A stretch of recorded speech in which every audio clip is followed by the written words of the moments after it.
하나님께서 꼭 기억해 주시기를 원하고 감사드리며 모든 말씀 예수님의 존귀하신 이름으로 기도드렸습니다. 아멘. 자, 우리 그동안 이제 그 성경 공부 모임 시간을 몇 주 못 가졌는데요. 오늘 또 다시 한번 우리 성경 공부 말씀 배우는 시간 갖도록 하겠습니다.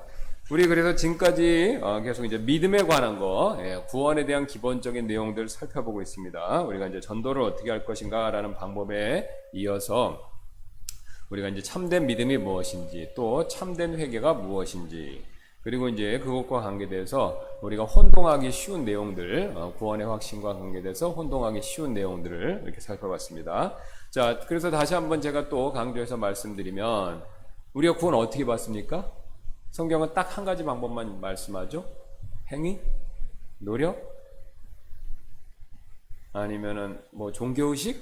어떤 거죠? 믿음을 통해서. 그렇죠. 우리가 믿을 때 하나님께서 예수 그리스도를 통해서 이루어 놓으신 그분의 완전한 의를 우리에게 이렇게 전가해 주시죠. 그래서 성경 그것을 옷으로 비유하고, 또 하나는 은행 계좌, 통장, 우리가 쉽게 얘기하는 통장으로 비유해서 설명을 해 주십니다. 그래서 그분의 의가 은행 계좌, 통장으로 예화로 말씀드리면 우리의 회계장부, 성경은 분명히 하나님 앞에 섰을 때 우리의 잘한 것 잘못한 것에 대한 회계복을 할 것이다 라고 말씀하시죠. 그러니까 하나님이 또 계시록에 보시면 두 책이 있습니다. 생명책이 있고요, 우리의 행위를 기록해 놓은 책이 있습니다. 거기에 하나님이 다 기록을 해 놓으시는 겁니다. 잘한 거 잘못한 거. 자, 그런데 우리는 사실 하나님의 거룩하신 율법의 기준에 맞춰 보았었을 때 잘한 거 있습니까? 없죠. 우리끼리는 잘하는 거 있어요. 우리 사회에서, 우리 문화에서는 잘하는 거 있습니다.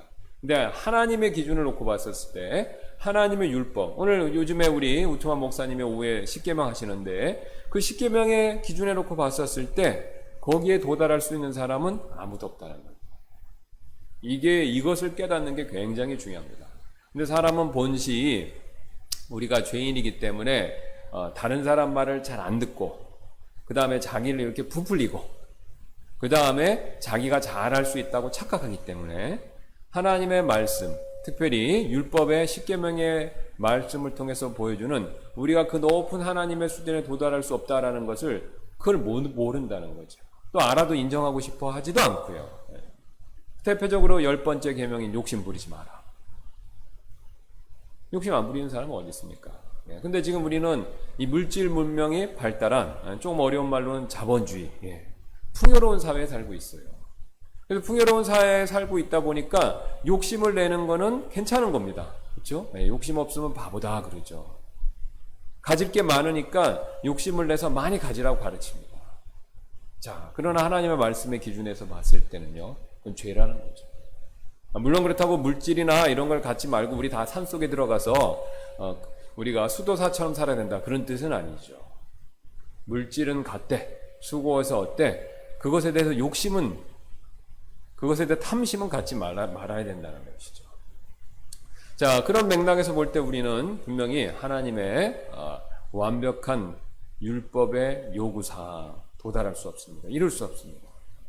그래서 우리가 그것을 죄인인 걸 깨닫고, 내 힘으로는 안 되는구나 라는 것을 깨닫고 누구에게 돌이켜야 됩니까? 예수 그리스도께. 그렇죠. 예수 그리스도께 돌이켜서 그분의 손을 믿음으로 꽉 잡는 겁니다. 이런 뭐 예수님이 보이셔서 그분 손 잡으라는 게 아닙니다. 그건 신비주의고요. 마음으로, 내 마음이 온 마음을 다해 그분을 꽉 붙드는 거죠. 그래서 성경은 이렇게 하나님이 아닌 거 열심히 붙들고 있다가, 그거는 이제 특별히 우상이라고 또 부르죠. 그걸 버리고, 이거 붙들고 가면 지옥 가겠구나, 죽음 이후에. 그거 깨닫고, 그 다음에 나는 이걸로는 완벽해진 삶을 살 수 없구나, 그걸 깨닫고 이걸 버리고 돌아서서 예수님을 온 마음으로 딱 붙드는 거. 이거를 이제 회개와 믿음, 그 다음 두 개를 동시에 합쳐서는 회심. 이렇게 부르죠. 자, 그래서 이 방법 외에는 우리가 구원을 받을 수 있는 방법이 없습니다. 그래서 오직 믿음을 통한 은혜로 받는 거죠. 자, 그래서 이제 우리가 믿음을 통한 은혜로 받는데, 그 다음 이제 믿음으로 받고 나서 그 다음에 헷갈리는 내용들이 많이 있습니다. 그러면 내가 이 믿음을 버리면 어떻게 될까? 또 믿고 나서 신앙생활 열심히 안 하면 어떻게 될까? 구원 상실하는 건가? 그런 여러 가지 혼란들이 있는데 우리가 그런 내용들을 다 지금까지 살펴봤었죠. 예, 그래서 하나님은 이렇게 설명되어 있지 않았습니까? 우리가 예수님 손을 잡을 때 이렇게 잡는 게 아니라 이해하기 쉽게 이렇게 잡는다고 그랬죠. 예수님이 분명히 내 손에서 빼앗아 갈 자가 없고 아버지 손에서 빼앗아 갈 자가 있다고 그랬습니까? 없다고 그랬습니까? 없다고 그랬죠. 그러니까 예수님이 이렇게 잡으시는 거예요. 예수님 손이면 이렇게 잡고 우리가 이렇게 잡죠. 그래서 우리는 때때로 의심이 들면 우리의 손을 놓을 수도 있어요. 근데 예수님은요, 안 놓으십니다. 빼앗아 갈 자가 없죠. 심지어 우리가 자살을 한다 하더라도 하나님은 놓지 않으세요. 그래서 이거는 자살을 하라고 제가 안심하고 자살하라고 말씀드리는 게 아니라 그만큼 하나님은 신실하시고 우리에 대한 약속을 지키시기 때문에, 구원의 약속을 지키시기 때문에 안전하다는 겁니다. 그래서 이걸 구원의 안전 이렇게 얘기하죠. 그래서 우리는 왔다 갔다 해도 우리가 한 번만 딱 믿었다 하면 한 번 믿을 때 하나님 잡아주시기 때문에 우리가 설령 의심하고 논다 하더라도 하나님은 우리를 절대 안 버리신다는 거죠. 이거 얼마나 감사합니까? 그리고 우리의 구원이 얼마나 안전합니까? 두 번도 필요 없고 한 번만 제대로 잡으면 됩니다. 온 마음으로 믿으면 된다는 거죠. 그냥 머리로 믿는 거 말고요, 온 마음으로. 자, 그러면 이제 우리가 구원을 잃어버릴 수도 있다라는 사실을 입증하기 위해서 오용되는 성경 구절들이 많이 있습니다. 이걸 안 믿는 분들은 이제 내가 처음에 믿어서 구원받았고 내가 믿음을 버리면 구원 상실한다 이렇게 생각하시는 분들이 있어요. 그리고 이제 그렇게 생각하는 근거로 이 성경 구절들을, 대표적인 구절들을 많이 제시하죠. 그래서 그 내용들을 한번 오늘 살펴보면서 앞으로 그것이 이제 어떻게 잘못 해석됐는지 그 내용을 우리가 확인해 보도록 하겠습니다. 대표적으로 이제 마태복음 7장 22절 23절입니다. 그날에 많은 사람들이 내게 이르기를 주여 주여 우리가 주의 이름으로 대언하지 아니하였나이까? 주의 이름으로 마귀를 내쫓지 아니하였나이까? 주의 이름으로 많은 놀라운 일을 행하지 아니하였나이까? 하리니 그때 내가 그들에게 밝히 말하되 내가 너희를 결코 알지 못하였노라. 불법을 행하는 자들아 너희는 내게서 떠나라 하리라. 자, 이게 오해로 해석하는 부분이 어떤 거냐면요, 하나님의 이름을 위해서 많이 했는데 이 사람들이 어떻게 된 겁니까? 하나님 예수님이 알지 못한다라고 쫓겨났다는 거죠. 그래서 이거를 오해하셔갖고 어떻게 하냐면은 구원 상실할 수 있다는 겁니다. 자, 그러면 우리가 이제 저를 봐주시면요, 우리가 두 가지로 해석할 수 있는데요, 구원을 상실할 수 있는 게 맞으면 그 사람들 얘기가 맞는데 성경은 구원을 상실할 수 있다라고 얘기를 안 합니다. 한번 온 마음으로 제대로 이렇게 붙들었으면 하나님이 버리질 않기 때문에 내가 놔도 상실할 수는 없습니다. 구원은 안전한 거죠. 자, 그러면은 하나님 편에서 버리지 않으면은요, 내가 믿음을 버린다라고 했었을 때 마치 하나님께서 진짜로 이렇게 버리시는 것처럼 말하는 내용은요, 우리가 잘 생각해 보면 그 사람들은 처음부터 구원받지 않은 사람이다라고 생각하는 게 가장 정확한 해석이 된다는 거죠. 무슨 말씀인지 이해되십니까? 자, 보세요. 하나님은 진짜 구원받은 사람은 안 놓으세요. 이렇게 안 놓으신다고요. 근데 우리는 놓을 수가 있어요. 그래도 하나님은 붙드십니다. 근데 사실은 진짜로 하나님은 안 잡았어요. 자기가 잡은 사람들이 있을 수 있죠. 하나님은 안 잡았어요. 그러니까 자기가 자기 힘과 생각으로 이렇게 하나님을 붙드는 겁니다. 이제 머리로 믿는 믿음이죠. 아니면 행함으로 믿는 믿음. 천주교인들이든가 그 외 기타 자기 행위로 하나님을 붙드는 사람들입니다. 근데 하나님은 그 사람이 마음으로 믿는 것을 붙드시는 거지 행위나 다른 것에 근거해서 하나님 붙드는 걸 인정을 안 하세요. 교회 열심히 나왔다, 교회 멤버다, 그 다음에 뭐 성례를 했다, 그런 걸로 붙들었다 나는 생각하는 거를 하나님이 인정을 안 하신다는 거죠. 그러니까 이렇게 생각하고 있는 사람들은 나중에 어떻게 되겠습니까? 하나님이 심판 때 안 붙들으셨기 때문에 이들은 구원받지 않은 걸로 분명히 판단되는 거죠. 바로 그 맥락이 되겠습니다. 그래서 여기 그때 내가 그들에게 밝히 말하되 내가 너희를 결코 알지 못하노라. 그러니까 이 케이스는 뭡니까? 요거죠? 이 케이스는 이거죠? 그러니까 예수님은 사실 너희가 진짜 믿음으로 붙은 게 아니라는 거죠. 그럼 이 사람들은 뭘로 이 사람들 자기가 하나님 믿고 있다 이렇게 붙들었습니까? 자기가 행한 어떤 겁니까? 대언, 마귀들 내쫓는 일, 그 다음에 주의 이름으로 많은 놀라운 일들, 표적과 기적 같은 거죠. 그런 걸로 이렇게 붙들고 있고 그래서 자기는 구원받았다라고 생각했는데 예수님 말씀 뭡니까? 내가 너를 알지 못한다 이렇게 말씀하시는 거죠. 그러니까 구원받았다는 뜻입니까? 안 받았다는 뜻입니까? 이 사람들은 구원받은 사람이 아니라는 거죠.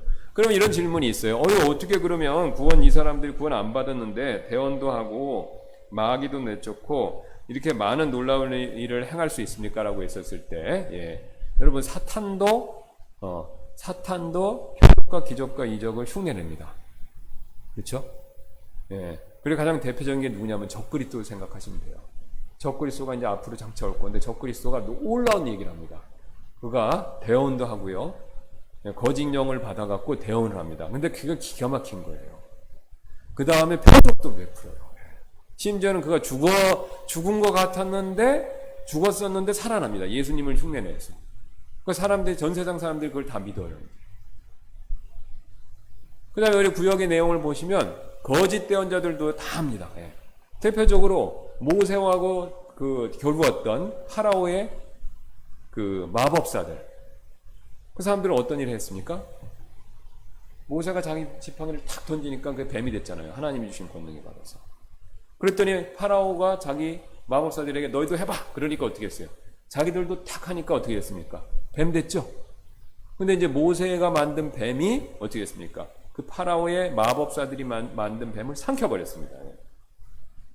그러니까 파라오의 마법사들도 그런 걸 행할 수 있다는 거죠. 그러니까 그런 것을 행해서 그것이 근거가 돼서 내가 예수님 믿는다라고 얘기하면 안 된다는 겁니다. 그게 아니라는 거죠. 그러면 이 원리대로 적용해 보면요, 우리가 누누이 많이 들으셨는데 교회에 열심히 나오는 거, 이걸로 내가 구원의 확신 근거 삼으면 안 된다는 거죠. 교회 와서 봉사한 거 그거 가지고 해서는 안 된다는 겁니다. 또 교회에서 헌금 내가 신실하게 드린 거 그런 걸 가지고 내가 구원의 근거를 삼아서는 안 된다는 거죠. 예수님이 오히려 심판날 내가 너희를 결코 알지 못한다 이렇게 말씀하실 수도 있다는 겁니다. 여러분 굉장히 무서운 거죠. 그래서 혹자는 이런 말을 합니다. 교회 안 다니고 자기 세상 마음대로 타락하게 사는 그런 사람들보다 구원받지 못하고 교회에 와서 구원받은 그리스도인처럼 살았던 사람이 사실은 더 큰 불행한 사람이다. 왜냐하면 안심하고 그 사람은 그렇게 하는 거잖아요. 근데 나중에 예수님이 알지 못한다. 얼마나 충격을 받겠습니까? 자기는 구원받았다라고 생각하고 최선을 다했는데 사실은 자기 행위와 노력의 근거에서 이렇게 하나님을 붙들고 있었던 거죠. 자, 그래서 성경에서 보시면요, 여기 보시면 이 사람들이 입술의 고백과 주의 이름을 행한 많은 놀라운 일에도 불구하고 그들이 구원받지 못했다는 사실은 예수님이 이렇게 말씀하신 거죠. 내가 너희를 결코 알지 못하였노라. 이 말씀에 분명히 드러납니다. 왜냐면요, 예수님이 그 안다라는 동사가요, 이 성경에서 안다라는 동사는 굉장히 깊은 의미를 가지고 있습니다. 자, 우리가 그 안다라는 건요, 나 그 사람 알아. 내가 이제 우리가 이렇게 쓰죠. 유명한 연예인이 있어요. 영화 배우. 나 근데 그 사람 내가 알아. 그러면, 이제 제가 한번 그 얘기를 하겠습니다. 우리가 대화 중에서 저는 이제 BTS를 잘 몰랐어요. 이제 그런데 그 BTS가 유명하다는 걸 들어서 압니다. 근데 거기서 제가 이제 그걸 들어서 알았을 때 그걸 안다는 것은요, 그 사람을 개인적으로 아는 게 아니죠. 그래서 그냥 단순하게 안다라는 의미로도 사용되는데 성경에서 말하는 안다는 의미는 이거보다 더 깊은 의미를 가지고 있습니다. 그 사람을 개인적으로 친밀하게 안다라는 그런 의미를 가지고 있어요. 그러면 이런 거죠. 누가 나한테 부탁을 하려고 그러는데 혹시 학교에 누구 아는 선생님 있어? 그렇게. 그죠? 그러면 그때는 어떻습니까? 그 선생님하고 깊은 관계가 있다라는 거죠. 바로 그걸 얘기하는 거죠. 단순히 선생님 이름만 아는 게 아니라 선생님과 아주 깊은 관계가 있다라는 걸, 그걸 표현할 때 안다라는 말을 쓰죠. 바로 지금 얘기하고 있는 안다라는 이 단어가, 동사가 바로 후자의 경우가 됩니다. 그래서 근거로 거기 보시면 요한복음 10장 14절에 나는 선한 목자라 내 양들을 알고 내 양들도 나를 아노라. 서로 안다라고 얘기하죠. 그래서 왜 예수님이 이제 양들을 비유로 말씀하셨냐면요, 목자하고 양의 관계는 다른 동물과의 관계하고 약간 특이한 다른 점이 있다고 합니다. 우리가 양들을 기를 때, 목자들은요, 돌볼 때 개처럼 기른다고 합니다. 우리도 개한테 다 이름 지어주죠? 고양이나 개처럼. 그리고 신기한 거는 개들이나 고양이는 잘 모르겠는데, 고양이도 그런 것 같긴 한데요. 개들은요, 자기 이름을 압니다. 그렇죠? 제가 이제 재밌었던 거는, 이게 신기해요, 개들이. 왜 신기하냐면은, 제가 이제 그 캐나다나 미국에 있을 때 보면 거기 있는 성도분들이 이제 그 개를 기르고 있는데 이 개들이 영어 이름을 지어주면 영어 이름을 알아요. 또 한국말로 부르면 한국말을 알아요. 그러니까 개들도 영어를 알아듣는다는 거죠. 미국에 사는 개는 영어를 하면 알아듣고 중국에 사는 개는 중국어를 알아듣고 일본에 있는 개는 일본어를 알아듣는 거예요. 그렇죠? 예. 그래서 내가 개들도 영어를 하는구나. 예. 나만 못하네. 예. 그런 생각을 한 적이 있었습니다. 뭐 기본 용어 다 알잖아요. 뭐 come here 그러면 오고 sit down 하면 앉잖아요. 예. 그래서 개들도 영어를 안 해. 예. 분발해야 되겠다. 그런 생각을 한 적이 있었습니다. 예. 어쨌든 이렇게 동물들이 개들도 자기 이름 아는 것처럼 양도 안다고 합니다. 그래서 목자는요, 이스라엘의 목자는 양한테 이름을 하나씩 지어주고 그 양들을 이름을 부르면서 잘 돌봐준다고 하는 거죠. 또 신기한 건요, 양들도 자기 목자를 안다고 합니다. 그래서 테스트를 해보면요, 이렇게 섞어놔도 목자가 딱 있으면요, 양쪽에 서 있으면 이렇게 목자가 이름을 부르거나 신호를 주면요, 알아서 싹 갈라준다고 합니다. 각자 자기 목자한테 간다는 거예요. 바로 그런 겁니다. 그러니까 예수님과 우리는요, 구원받았으면 서로 잘 안다는 겁니다. 우리도 구원받은 걸 알고요, 예수님도 우리가 구원받은 걸 안다는 거죠. 그러면 어떻게 하냐? 믿음을 통한 것 외에는 서로 아는 방법이 없습니다. 행위가 아니라는 것이죠. 믿음을 통해서 알아야 된다. 자, 그래서 그 말씀을 보시면 이제 이 사람들은 구원받지 못한 사람이다 라고 봐야 된다는 거죠. 그 다음에 이제 마태복음 24장 13절, 이게 좀 어렵습니다. 그러나 끝까지 견디는 자는 곧 그는 구원을 받으리라. 이 말씀 굉장히 많이 오용되는 말씀입니다. 그렇죠? 네. 특별히 막 이 교회에서 행위, 봉사, 또 환난이나 어려움이 있었을 때 꼭 인용하는 말씀이에요. 우리 끝까지 견뎌야 구원받는다. 장차 이제 어려운 일이 있을 건데 그때 끝까지, 그래서 우리 교회가 지금 어려운데 우리 교회 끝까지 참여하는 사람, 끝까지 교회 출석하는 사람이 구원받는 사람이다. 중간에 포기하는 사람은 구원받지 못한 사람이다. 이렇게들 얘기들 많이 말씀하시는데 역시 여기에는요, 억측이 좀 있습니다. 자, 지금 이게 우리가 이제 이 성경을 제대로 이해하시려면요, 이렇게 저를 봐주시면 감사하겠습니다. 이렇게 가로 세로로 이해하셔야 돼요. 자, 우리가 세로로 이해하는 방법은 바이블 레퍼런스를 보는 거죠. 여기서 만약에 조금 전에 얘기했던 이름, 그러면 이름을 쫙 찾아갖고 스트롱이나 콘코던스 같은 거에서 이게 어디 나와 있는지를 봐서 아는 방법이 있고요. 근데 이것만 하면 안 돼요. 이 이름이라는 단어가 나왔었을 때, 조금 전에 말을 들어서 안다라는 동사 단어가 나왔었을 때 안다를 쫙 찾습니다. 그러면 안다가 어떻게 써있는지 테두리, 윤곽이 나오죠. 그러면 이제 안다라는 용례들을 정의할 수 있어요. 자, 그런데 그렇게만 보시면 안 되고 위아래를 보셔야 돼요. 그게 무슨 말이냐, 문맥에 따라 봐야 된다는 겁니다. 그 안다라는 단어가 써 있었을 때 위아래 그 안다라는 단어가 둘 중에 어떤 의미로 쓰고 있는지를 확인해야 된다는 거예요. 사실 사람은요, 자기가 쓰는 말에서 그 단어만 딱 빼어놓으면요, 그 말 가지고 정반대로 사람들이 해석할 수 있어요. 그렇죠? 요즘에 그 신문기사 보면 그거 투성이지 않습니까? 내가 뭘 얘기했는데 그 말을 빼갖고 문맥 상관없이 이 사람 이렇게 얘기했다는 거죠. 그럼 정반대의 말을 얘기하는 것처럼 그렇게 주장할 수 있다는 거죠. 근데 그거를 그런 함정에 빠지지 않으려면요, 위아래 그 사람이 뭘 말했는지 문맥에 따라서 그 말을 봐야 된다는 거죠. 그래서 내가 만약 예를 들어서 배고프지 않아 라고 하면 사실 배고픈데 그 상황에서 어쩔 수 없어서 그냥 배고프지 않아라고 말할 수 있는데, 배고프지 않아라고 얘기하는 것만 가지고 배 안 고프다라고 하면은 정반대의 해석을 할 수 있다는 거죠. 그래서 문맥에 따라서 이게 우리가 앞뒤 상황에 따라서 그 사람의 말의 의도를 파악해야 됩니다. 그게 정확하죠. 성경도 마찬가지입니다.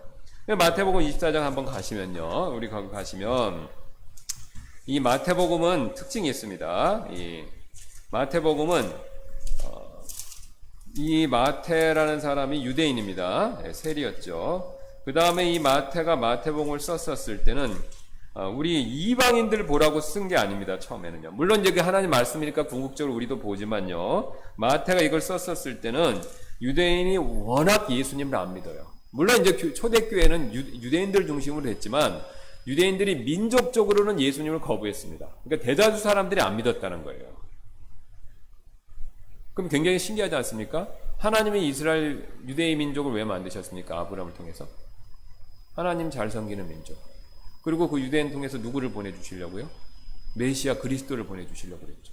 그래서 그리스도가 와서 이스라엘 백성 유대인들이 그리스도를 통해서 하나님을 잘 섬기고 이스라엘 백성 그것을 복을 받아서 온 세상을 통치하는 나라, 제사장 국가가 되는 게 이게 하나님의 계획이라는 거죠. 그런데 정작 이스라엘 백성들이 엄청나게 4,000년 이상, 한 2,500년 이상 아브라함 때부터 기다렸는데 메시아가 짜자잔 하고 나타났는데 그리스도로 나타났는데 어떻게 했습니까? 그리스도를요? 반대하고 죽였죠. 이게 넌센스입니다. 예. 그들은 그렇게 기다렸는데 정작 온 그리스도를요, 메시아를요, 반대로 죽였습니다. 그리고 소수의 사람들만 믿은 거죠. 민족적으로 믿질 않은 겁니다. 자, 그래서 마태가 그 이스라엘 백성들이 나머지 사람들, 자기들 믿는 거 외에 나머지 사람들이 예수님을 믿지 않으니까 그 예수님에 대해서 더 이렇게 써서 우리가 기록을 해야 되겠다, 이렇게 필요성을 느낀 겁니다. 왜냐하면 예수님을 처음에 믿고 따랐던 사도들이 시간이 흐르니까 어떻게 됩니까? 이 사람들이 죽어서 없어지는 거예요. 그럼 이 사람들이 예수님한테 가르침 받았었을 때 가르침 받은 내용을 자기도 배웠지만 시간이 흐르면서 지나가면요, 그 가르침들이 기억에 의해서 사라지죠. 예, 나이 먹으면 다 기억이 나빠지니까. 자, 그래서 그거를 막기 위해서, 그리고 또 동시에 많은 사람들에게 예수님에 대해서 가르쳐줄 필요성이 있기 때문에 그걸 기록한 겁니다. 성경에 기록된 목적은요, 이제 까먹기 전에 다 쓰는 거예요. 다 쓰고 동시에 여러 사람들 볼 수 있게 하기 위해서. 뭐 이런 거 있지 않습니까? 여러분들이 굉장히 어떤 중요한 놀라운 경험하셨어요. 그러면 그것에 대한 기록을 쓰시잖아요. 일기 대표적으로. 좀 더 구체적으로 들어서 제가 이제 이런 말씀을 나눈 적이 있는데, 어니 선교사님하고 그 체러티를 이렇게 데려와갖고 그 얘기가 굉장히 제가 자세히 말씀드릴 수는 없지만, 이게 인터넷으로 이게 올라와 있기 때문에, 그 내용이 보면 굉장히, 놀라운 얘기들이 많이 있어요. 하나님께서 완전히 섭리적으로 이렇게 도와주신 내용들. 그럼 이제 그 내용을 그대로 그냥 기억하고 있다가 시간이 지나면 잊어버리잖아요. 예. 그러니까 어떡합니까? 그 내용을요. 적어야 되죠. 그럼 적어서 쓰면 그게 책이 되겠죠? 예, 자서전. 그러니까 여러분들이 어떤 놀라운 얘기를 겪으신 게 삶에 있다면 그걸 쓰는 필요가 있습니다. 성경도 마찬가지입니다. 예수님이란 분은 놀라운 분이세요. 메시아, 하나님의 아들. 그리고 구원자란 말이죠. 그러니까 그 얘기를 말로 하다가 안 되니까 이제 써야 되는 거죠. 그래서 이제 성경을 쓰기 시작한 건데, 자, 이 마태는 이 마태복음을 썼을 때 유대인들한테 이 포커스를 맞췄습니다. 왜냐하면 유대인들이 민족적으로 예수님을 거부했기 때문에. 자, 그래서 이제 유대인들에게 포커스를 맞추면서 특별히 이제 예수님이 유대인과 관련된 가르침들을 많이 적었어요. 그래서 여러분 보시면 요한복음하고는 좀 틀리죠, 내용이. 또 누가복음하고도 좀 많이 틀려요. 왜 누가복음 이렇게 성경을 사복음서 이렇게 서로 대조해서 보시면 이쪽에서는 있는데 이쪽에는 없는 게 있어요. 반대로 이쪽에는 없는데 이쪽에도 있는 게 있습니다. 서로 이렇게 차이가 나옵니다. 그렇죠? 예. 그럼 왜 똑같은 예수님 얘기를 이 사람들이 경험했고 예수님한테 가르침 받았는데 왜 서로 내용이 틀리냐면요, 자기들이 예수님한테 가르침은 똑같이 받았지만 그거를 얘기하는 거는 자기들이 선별 취사해서 한다는 거죠. 자, 저한테 두 분이 배웠는데 오늘 배운 내용을 딱 기억하고 있다가 다른 사람들한테 가르치라 그러면 저랑 똑같이 100% 녹음기로 녹음한 것 같이 가르칠까요? 아니면 본인들이 다른 사람한테 필요하다는 내용만 선별적으로 그것을 추려서 그것만 선택해서 가르칠까요? 선택해서 가르치죠. 친구한테 어떤 재미있는 내용을 들었어요. 10가지를 들었어요. 그러면 그 10가지를 다 똑같이 얘기하는 게 아니라 그 중에 얘한테는 이게 낫겠다라고 싶어서 어떡합니까? 몇 가지 추려서 얘기하죠? 네, 바로 그겁니다. 그래서 사복음서를 읽으면 서로 내용이 차이가 좀 있는 것 같기도 하고 없는 내용이 있고 또 있는 내용도 있는 겁니다. 그거를 자유주의 신학자들은 이게 서로 틀렸다, 성경에 오류가 있다라고 하는데 그렇지 않습니다. 우리가 일상생활의 입장에서 보면 자연스러운 거예요. 그리고 또 표현하는 말을 바꿀 수 있죠? 제가 녹음기 틀어놓지 않은 이상은 제가 하는 말 어떻게 똑같이 하겠습니까? 그렇죠?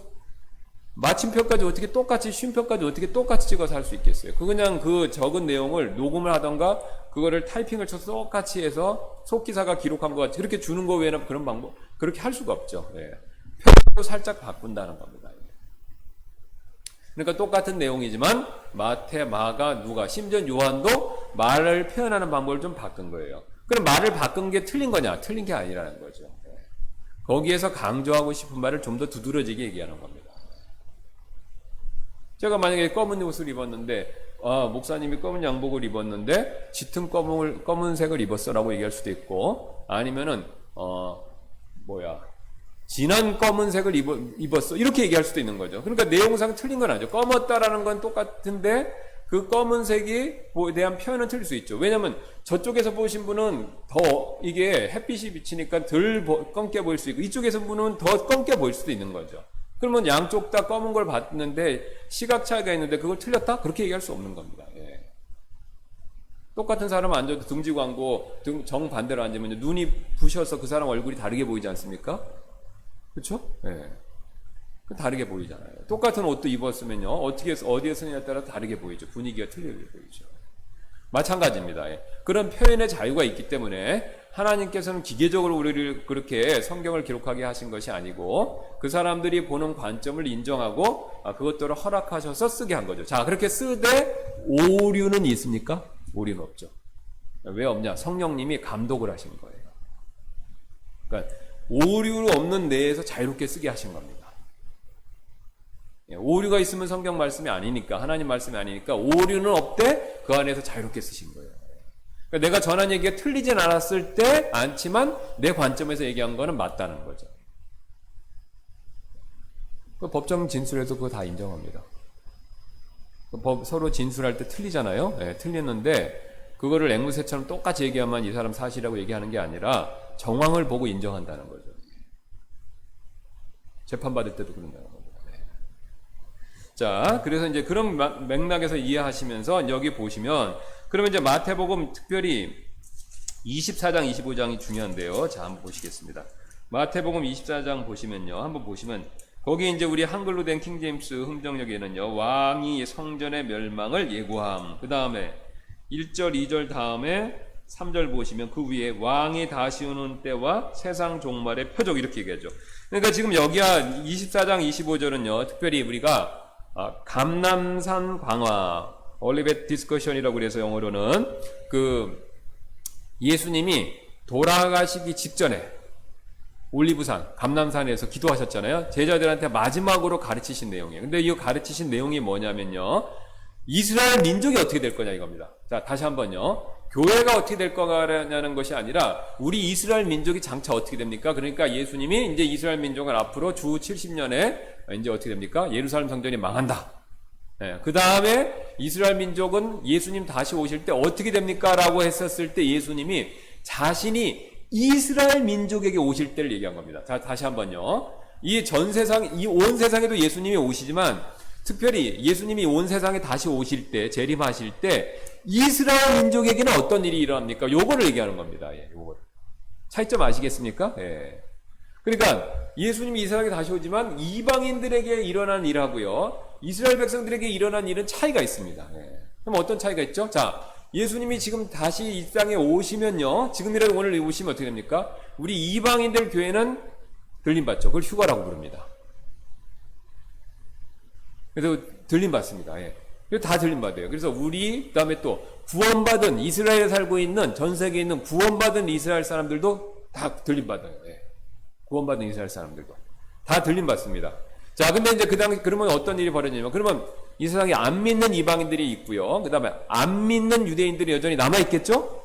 네, 그 여전히 남아있습니다. 자, 그런데 안 믿는 이방인과 안 믿는 유대인들 사이에서 이제 또 복음이 전해집니다. 예, 하나님 두 증인을 통해서 복음을 전하게 했어요. 그래서 안 믿는 이방인들 외에도 특별히 이 시대에는요, 안 믿는 유대인들이 믿기 시작합니다.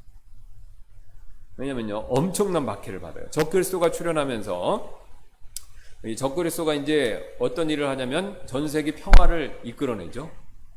네, 그게 아마 이제 중동하고 서방 이스라엘과의 평화가 될 건데, 이번에도 트럼프 대통령이 바레인하고 아랍에미리트하고 이스라엘하고 둘이 국교를 맺게 해줬어요.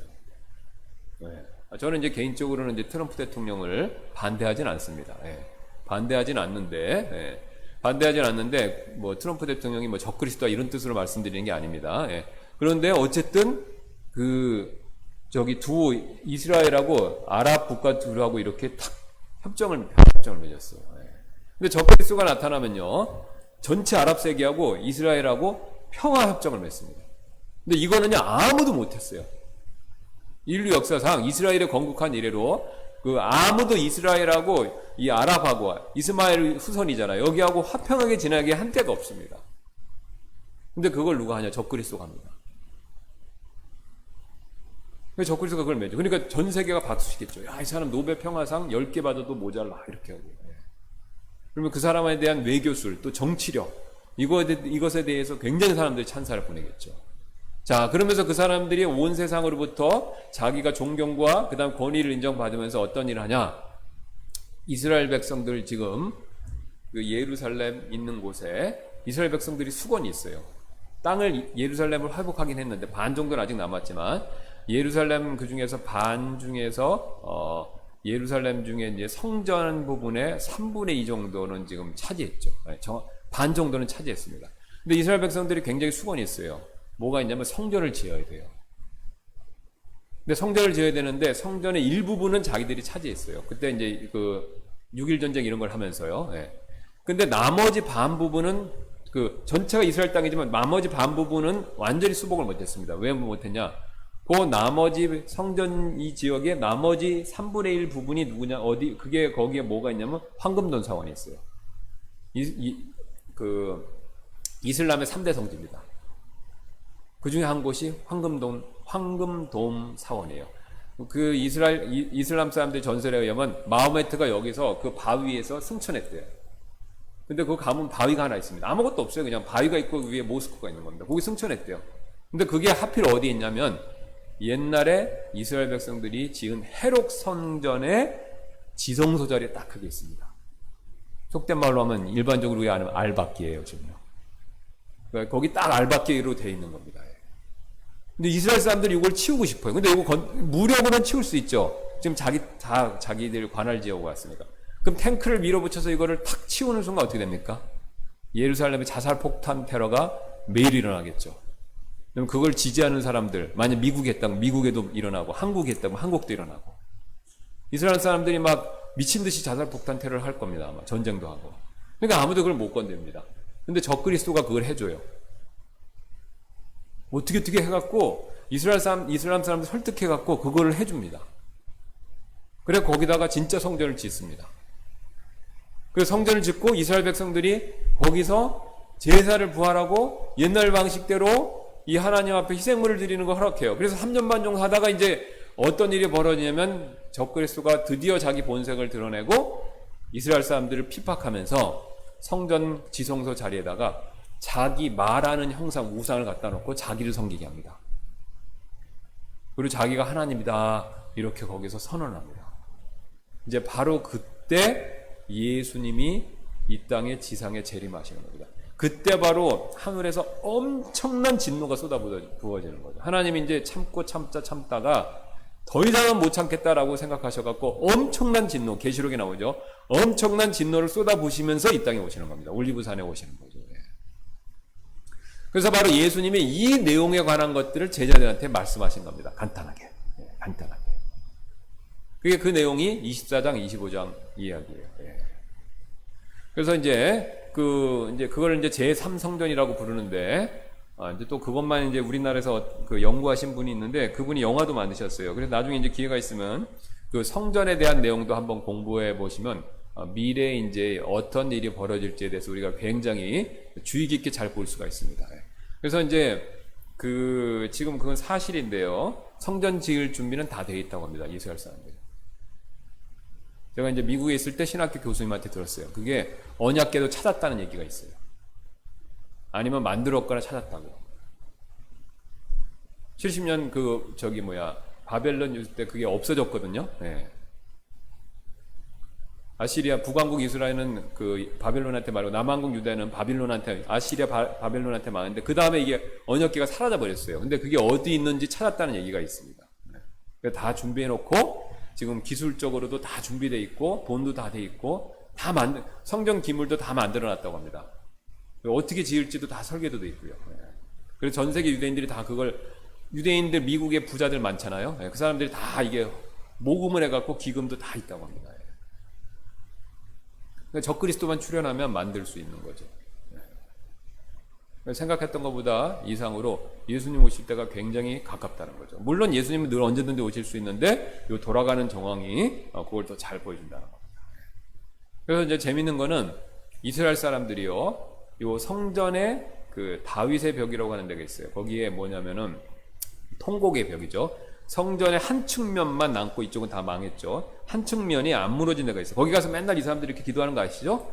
거기 보면 이스라엘 사람들 웹페이지 홈페이지에 가시면요, 고기를 카메라로 찍어요. 고기하고 그 밑에가 또 예배실 같은 데가 있어요. 거기를 24시간 카메라로 찍고 그거를 전 세계 유대인들이 보라고 송출합니다. 그래서 유대인들이 거기 못 가니까 그 앞에서 그들을 막 기도해요. 그 뭐 기도하냐면 빨리 성전 짓게 해주세요. 그거는요, 메시아 오시고. 그럼 맨날 거기 가서 이렇게 하는 거 보신 적 있죠? 벽에 가갖고 막 통곡의 벽이라고 해서 이렇게 하는 거. 그거를 찍어서 24시간 생중계합니다. 유대인들한테 그걸 보고 독려하는 거죠. 제가 가서 이건 직접 보고 확인한 겁니다. 나중에 한번 기회가 있으면 다 보여드릴게요. 지금도 들어가서 보시면 그게 보여요. 그래서 맨 밑에 그 사람들이 계속해서 그 자리에 나와서 뭐 자기 뭐 가르치기도 하고, 랍비들이 가르치기, 성경을 가르치기도 하고, 기도도 하고, 뭐 거기서 교제도 하고 그럽니다. 자, 그래서 그런 맥락에서 얘기하는 거예요. 그래서 거기 보시면 24장, 이제 이런 맥락에서 말씀하신 24장 13절에 그러나 끝까지 견디는 자는 곧 그는 구원을 받으리라. 그러면 이스라엘 백성들이 거기서 엄청나게 막 박해를 받죠. 그래서 이제 막 적그리스도가 있어서 엄청난 고난을 받습니다. 자, 그런 상황에서 누가 오시는 거예요? 마지막 때? 누가 오신다고요? 예수님이 눈에 보시게 오시는 거죠. 그러니까 예수 눈에 보시게 오실 때까지, 그때까지 견디는 이스라엘 백성들은, 대환란기에 그 백성들은 구원받는다는 거죠. 그러니까 그 사람들은 눈으로 오시는, 눈에 보이는 예수님을 보고 이제 그 핍박과 박해로부터 벗어나 천년왕국을 들어가는 겁니다. 그걸 내용을 말씀하시는 거예요. 이걸 우리 교회한테 얘기하는 게 아닙니다. 교회는 이미 다 가고 없어요, 하늘로. 그래서 끝까지 견디는 자는 바로 이스라엘 사람들 얘기하는 거예요. 이해되시죠? 물론 이스라엘 사람들이 이거 견디다가 죽으면 천국 가죠. 근데 이 지상에서 박해를 끝까지 견디는 사람은 바로 메시아를 보면서 천년왕국에 들어간다라는 걸 얘기하는 겁니다. 자, 그래서 여기 보시면 24장 3절에 이렇게 말씀하죠. 그분께서 올리브산 위에 앉으셨을 때 제자들이 은밀히 그분께 나와 이르되 우리에게 말씀해 주소서 어느 때 이런 일들이 있으리이까. 또 주께서 오시는 때의 표적과 세상 끝의 표적, 이것이죠. 오시는 때와 세상 끝의 표적, 이 표적이 무엇이리까 하니. 자, 그래서 여기 이제 예수님이 뒤에 또 설명하십니다. 그때 그들이 너희를 넘겨주어 고통받게 하고 너희를 죽이리니 너희가 내 이름으로 인해 모든 민족들에게 미움을 받으리라. 물론 지금도 이스라엘 사람들이 모든 민족들에게 미움을 받지만요, 마지막 대환란기에는 진짜로 모든 민족들한테 다 미움을 받습니다. 왜 그러냐면요, 교회가 없어서 그래요. 교회는 휴거돼서 지금 이스라엘 민족을 유일하게 지지해주는 사람이 누굽니까? 교회죠. 특히 우리 같이 세대주의적으로 믿는 교회, 장로교 같이 언약 신약을 믿으면요, 천주교랑 비슷하게 생각을 가져서 이스라엘 백성들이 예수님 죽였다라고 해서 이스라엘 백성들을 좀 이렇게 폄하합니다. 근데 우리처럼 이제 세대주의적으로 믿는 주로 이제 침례교들인데 그 교회들은요, 이스라엘 편이에요. 하나님 이스라엘 안 버린 거고 하나님께서 나중에 예수님이 다시 오시면 이스라엘을 회복시키실 거다. 그러니까 이 교회가 이스라엘을 대처했다라는 게 아닙니다. 이스라엘은 이스라엘이고 교회는 교회인 거예요. 그래서 우리는 이걸 믿기 때문에 어떻게 했냐? 이스라엘 백성들을 지지하죠. 그 사람들 망하는 걸 원치 않습니다. 근데 이제 이게 교회가 딱 사라져버리면요, 모든 민족, 자기들 도와준 사람 없어요. 모든 사람들이 히틀러 나치가 그랬던 것처럼, 유럽에서 그랬던 것처럼 이스라엘 사람들을 이제 잡아 죽이려고 그러죠. 또다시. 그래서 그 내용을 지금 말씀하시는 겁니다. 그러니까 끝까지 견디는 자는, 이건 우리가 얘기 아니라 누구라? 이스라엘 백성들이다. 그 다음 내용은 이제 시간이 되었기 때문에 우리가 다음 시간에 살펴보도록 하겠습니다. 잠깐 기도하고 마치겠습니다. 감사합니다. 하나님께서 오늘도 우리에게 이 말씀을 통해서 우리가 구원의 확신을 어떻게 갖는지 다시 한번 생각해 볼 수 있게 해주셔서 감사드리고, 또 구원을 잃어버릴 수 있다는 사실로 오해되는 또 말씀들을 또 다시 한번 점검해 볼 수 있게 해주셔서 감사합니다. 우리가 주의 말씀 올바르게 잘 분별해서 세상의 거짓된 가르침에 또 사탄의 거짓된 속임수에 속지 않고 하나님을 제대로 온전히 잘 알고 믿어서 이 어려운 때 우리의 믿음이 더 흔들리지 않고 굳건해질 수 있도록 저희들에게 큰 영적인 복을 내려 주옵소서. 감사드리며 모든 말씀 이 예수님의 존귀하신 이름으로 기도드렸습니다. 아멘.